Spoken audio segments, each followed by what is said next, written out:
Panama और Suez नहरें दुनिया की सबसे महत्वपूर्ण मानव निर्मित नहरें हैं। पनामा जहां इंजीनियरिंग के बेजोड़ नमूने के रूप में पहचानी जाती है, तो वहीं स्वेज अपने भौगोलिक और रणनीतिक महत्व के लिए स्वेज नहर के कारण दो लड़ाइयां हुई। इसमें से एक द्वितीय विश्व युद्ध के दौरान ही लड़ी गई। इन दोनों ही मौकों पर ब्रिटेन ने इस पर अपना कब्जा बनाए रखने के लिए पूरी ताकत लगाई। हैरानी की बात यह है कि यह वही ब्रिटेन था जिसने नहर बनाने का सबसे ज्यादा विरोध किया। और आज हम इस नहर से जुड़े कुछ तथ्यों पर बात करने वाले हैं। यूरोप और एशिया के बीच व्यापार का इतिहास सदियों पुराना है और ज्यादातर व्यापार समंदर के रास्ते से ही होता था। यूरोपीय देशों को भारत और चीन जैसे एशिया के बड़े व्यापारिक केंद्रों तक पहुंचने के लिए अफ्रीका के नीचे से होकर लंबा रास्ता तय करना पड़ता था। ऐसे में एशिया और यूरोप के बीच एक ऐसा रास्ता चाहिए था जो छोटा हो। ऐसे में भूमध्य सागर और लाल सागर को जोड़ने वाली समुद्री रास्ते के बारे में सबसे पहले 19वीं सदी ईसा पूर्व में काम शुरू हुआ। मिस्र के राजा, जिन्हें फराओ कहते हैं, ने सबसे पहले नील नदी और लाल सागर को जोड़ने वाली नहर का निर्माण करवाया, लेकिन समय के साथ इसका नामो निशान मिट गया। इसके बाद फ्रांस के सम्राट नेपोलियन बोनापार्ट ने इस पर प्रयास किए, लेकिन एक गलत फहमी की दोनों समुद्रों का जल स्तर का लेवल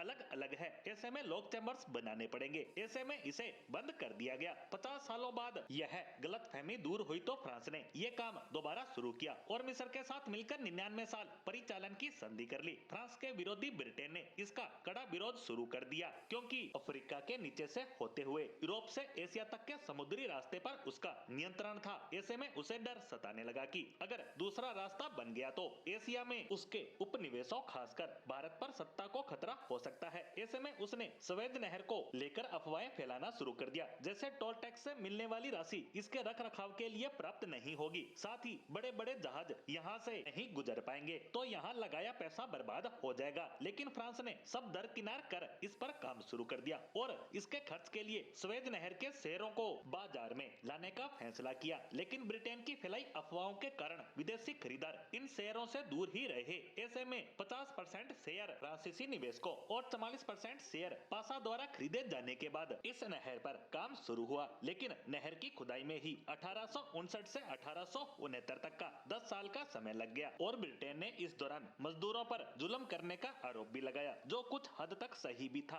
राजनीतिक, आर्थिक और तकनीकी बाधाओं को पार करते हुए आखिरकार नहर 1869 में बनकर तैयार हो गई, लेकिन तब तक अनुमान से कई गुना ज्यादा राशि खर्च हो गई थी। साथ ही शुरुआत में बहुत कम जहाज यहाँ से गुजरते थे। ऐसे में टोल से होने वाली आय अनुमान से काफी ज्यादा कम थी। साथ ही कई बार जहाज नहर में गुजरते समय फंस भी जाया करते थे, क्योंकि नहर को जितना गहरा होना चाहिए था उतनी थी नहीं। लेकिन यह समस्या दूर होते ही इसकी उपयोगिता बढ़ने लगी और समुद्री परिवहन में क्रांतिकारी बदलाव आने लगे। समंदर के रास्ते अपने ठिकाने तक पहुंचने में जहाजों को जहां महीनों लगते थे, वहीं इस नहर से यह दूरी हफ्तों में तय होने लगी। रास्ता छोटा होने से खर्च भी कम होने लगा, लेकिन इससे अफ्रीकी रास्ते पर निवेश करने वालों के लिए संकट पैदा हो गया और वैश्विक आर्थिक मंदी आ गई। दूसरी तरफ सैयद पाशा पर भी इस मंदी की मार पड़ी, जो पहले से ही स्वेज नहर के निर्माण में लोन लेकर काफी ज्यादा खर्च कर चुके थे और कमाई कम होने के कारण उनका कर्ज लगातार बढ़ता ही जा रहा था। ऐसे में उन्होंने अपने 44% शेयर बेचने का विचार किया, यानी एक बार फिर से स्वेज नहर के परिचालन अधिकारों को लेकर हलचल बढ़ने वाली थी, जिस पर हम अगले पार्ट में बात करेंगे।